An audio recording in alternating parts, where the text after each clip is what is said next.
bien chez vous. J'espère que vous êtes de bonne humeur et que vous continuez de garder le sourire pour suivre cette émission. Je vous le rappelle, Ça va causer, qui met l'accent sur les diasporas africaines, ici même à Montréal. Mais je vous le rappelle, je vous le précise, nous parlons également des questions d'actualité qui nous concernent, qui concernent monsieur, madame, tout le monde. Alors, nous avons avec nous actuellement une tête d'affiche africaine, vous le connaissez, on l'a vu durant en fait toutes les activités de Nuit d'Afrique depuis de très nombreuses années.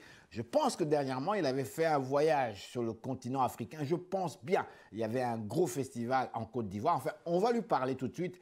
Momo Soro, bonjour. Bonjour Henri, bonjour ici Télé. Comment ça va?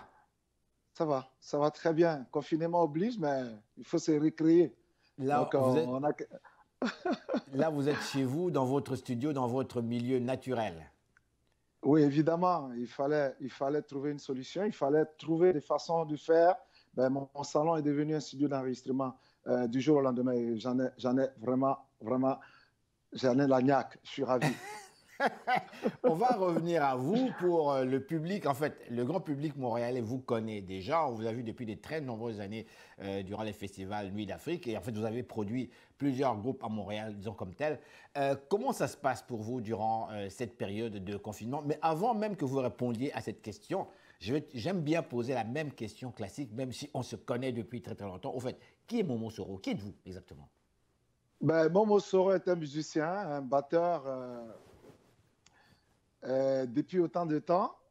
Autant de temps, ça veut dire quoi ça? De temps, ça veut dire... Dans l'Afrique, on parle comme ça, là. Le temps n'a pas de... Quand, depuis quand, exactement? On parle de quelle année, là? Ben écoute, je dirais proprement dit professionnellement, 40 ans maintenant que je suis dans la danse. 40 ans? Oui, 40 ans. 40 ans de carrière professionnelle, bien remplie en plus. Alors, donc ça continue encore son périple avec une autre façon de faire aussi. Oui. C'est sûr qu'un batteur, ça ne vieillit pas batteur dans le physique, ça vieillit dans l'âme, dans la passion. Ben, un batteur qui a appris, qui a fait du chemin, qui sait de quoi il parle, je pense qu'à un moment donné, il faut tendre la perche une autre façon avec les nouvelles générations. Parce qu'on a aussi été des enfants d'une génération. Donc, on a suivi certains qui ont suivi d'autres. Ben, c'est une prédécession. Et puis voilà. Donc, on est passé à autre chose tout en jouant de la batterie. Ouais. D'accord. Puisque vous ne le dites pas, moi je vais le dire, vous êtes originaire de la Côte d'Ivoire, n'est-ce pas? Ouais. Du nord de la Côte d'Ivoire, n'est-ce pas? Du sud, du nord, d'Abidjan, Bouaké. Vous êtes un enfant de... Korogo. Bon, Korogo, voilà. Dites-nous, avant de parler de tout là, vous étiez dernièrement, en fait, déjà quelque temps, vous avez assisté à ce grand festival de musique, à cette grande fête musicale qui a lieu à Abidjan. Non, malheureusement, j'étais dans un autre endroit qui donnait toute l'impression, je ne dirais pas le nom, mais je ne dis jamais où je pars, je ne dis jamais où je suis. Ben, vous vous cachez, quoi? Non, je ne me cache pas, puisque mais, avec Internet, aujourd'hui, on met que les photos, ben, à chacun son imagination. Chacun a une façon stratégique de communiquer. Non, je n'étais pas à Abidjan. Je n'étais pas du tout à Abidjan. Le Massa, non. Justement, c'est de ça dont je parlais, mais je voulais connaître un petit peu vos commentaires, comment en fait ça s'est passé durant le Massa, ce grand festival de musique qui réunit l'Afrique au complet, paraît-il. Ah ben, écoute, pour vous dire en vérité, le Massa, pour tous les Ivoiriens musiciens, d'ailleurs, que ce soit ceux qui sont in et que ce sont out, on a mis une façon, on a mis une croix là-dessus parce que l'organisation, écoute, c'est pas d'aujourd'hui, je sais même pas comment le dernier s'est passé, mais depuis les 3 premières années, c'était rentable. Les artistes qui venaient se sentaient vendus et faisaient aussi le tour du monde. Oui. Avec leur art. Mais on a décroché un peu avec cette histoire-là. Peut-être que quand ça va reprendre une bonne façon de faire, vraiment mériter la façon dont il faut vendre les artistes, dans ce moment, on va chercher à faire partie. Mais pour l'instant, c'est pas rentable. Personnellement, c'est pas rentable pour moi. Ça, c'est clair. D'accord. Alors, on va aller vers votre musique. Avant même de continuer, j'aimerais passer un petit extrait. On vous a vu très très souvent à la télévision chez nous ici. Est-ce que vous avez un extrait à nous suggérer, à nos téléspectateurs? Juste question de nous mettre un peu de bonne humeur, question de bouger un peu là durant cette période de confinement. Qu'est-ce que vous avez? Ben oui, Ben, tu la sais, je vais te donner Transpercube. À date, c'est ça qui fait bouger. Et en plus, en ce moment, confiné, ouais, ça vaut la peine. Donc, ça s'appelle Transfert Cube. Trans, la percussion dans la trance, dans toute sa trance. Donc, ça fait Transpercu. Emma, parce que moi, j'ai entendu Transcu. OK, Transpercu. Ah, le gars, là, il est terrible, hein, cochon. donc on parle ici de Percu. Percu. La percussion dans toute sa trance, toutes ces trances, tout ce qui peut exister comme trance. On parle ici d'une vidéo, n'est-ce pas? Exact. D'une vidéo ici. Voilà, j'aime bien préciser pour qu'on soit plus clair. Alors, voilà, donc Transpercu.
Cette période de confinement comme telle, les projets, je vous vois, vous avez donc votre studio ambulant chez vous à la maison. Comment ça se passe durant cette période de confinement? En fait, je parle ici en termes de créativité parce que l'on dit toujours, pour les artistes, c'est une bonne période, vous savez. On est enfermé, on est calme et ça vient tout seul, là, ça vient nous nourrir. Alors, et en fait, chez vous, comment ça se passe, frérot? Écoute, Henri, j'allais te dire depuis le début que voilà, j'avais déjà fait un post au tout début quand le gouvernement avait sollicité les artistes pour un peu sensibiliser la jeunesse et même tout le monde.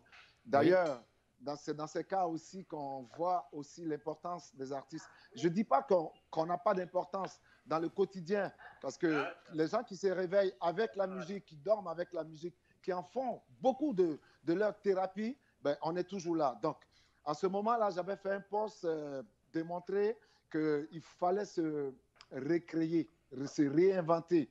Ça veut dire quoi? J'ai poussé mes meubles, tassé mes meubles. J'ai fait de mon salon un espace. J'ai installé la batterie, ce qui est un peu difficile, à jouer. Et j'ai envoyé un communiqué juste interne avec les voisins d'en haut, d'en bas, de gauche à droite. Pour leur dire qu'il va avoir énormément de que vous allez leur casser les oreilles dans les jours qui vont venir. Quoi. Exactement. Je suis musicien, je me suis fait même presque pitié pour dire c'est ma tasse d'été, je vis que de ça. Il faudrait me permettre de faire ce bruit-là. Donc j'ai installé ma batterie et ainsi de suite. Avec le home studio que j'ai essayé de bidouiller comme on le fait avec toute la technicité aujourd'hui. Je fais des prises de batterie, je fais des programmations. Et mes quotidiens, quand je me lève, après mon sport, est toujours intérieur. Avant, je pouvais aller loin, mais maintenant, je le fais interne. Donc, je finis ma tasse d'été, mon café peut-être, et puis voilà, je me mets à faire ce qu'il y a à faire. Et des fois même, je n'ai même pas de limite, je ne sais même pas à quelle heure je finis.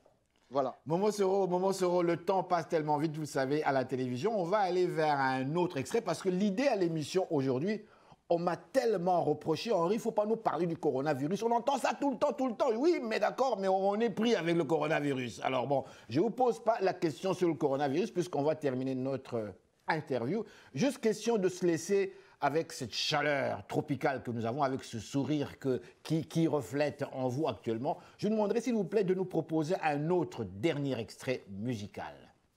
Et ça va être Korogo Picha. Korogo Picha. Ça veut dire les femmes de Korogo. Ah, mais qu'est-ce qu'elles ont? Qu'est-ce qu'elles ont, les femmes de Korogo? Ben, elles sont belles. Elles ont juste à savoir qu'elles sont belles. Et qu'elles peuvent se faire valoir. Oh, voilà, mamie. Toi, tu es un homme à femme, toi. Hein? Tu les aimes trop. Oui, j'aime la femme. Je viens d'une femme. Et si tu n'aimes pas une femme, c'est que tu n'aimes pas ta maman, quoi. Alors, quand tu aimes ta maman, tu aimes la femme. Ouais, mais ça dépend de comment aimer, là. Ça dépend, là. Ça dépend, là. C'est l'amour pur. La vraie, hein? Momo Soro, Ouais. merci infiniment. Merci infiniment. Harry. Bonne journée, Merci, bonne Harry. journée. Au revoir. Je vous en prie.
No, no.